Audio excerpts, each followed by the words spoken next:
I'm sorting my seeds actually.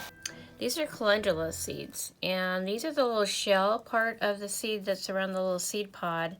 And if you break them open, then you'll see the little tiny, they're almost like a half a moon shape calendula seed.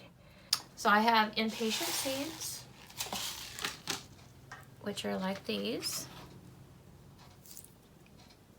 I have, these are a few of the California poppy seeds from my poppies out front.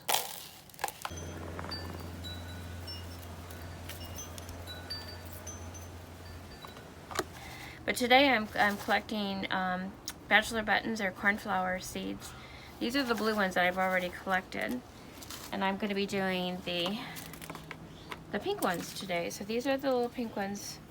And I just take and clip the little seed pods off. This is going to be the little husk around there, and inside are all the little, these would be the seeds inside there. My favorite, these are the hollyhocks.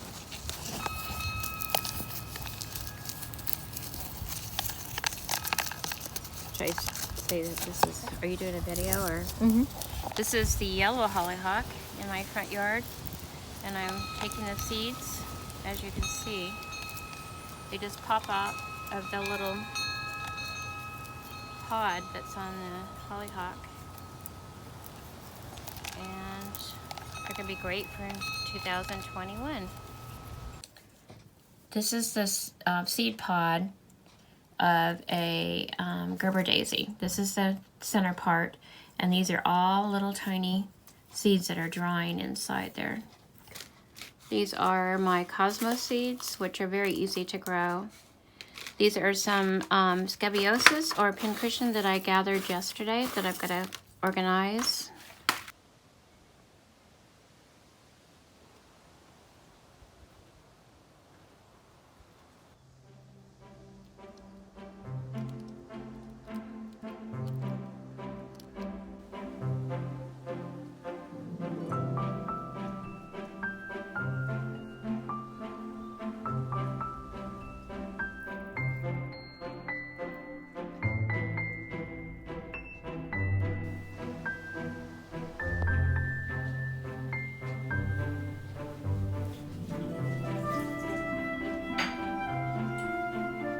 Is it a spider? It was a spider.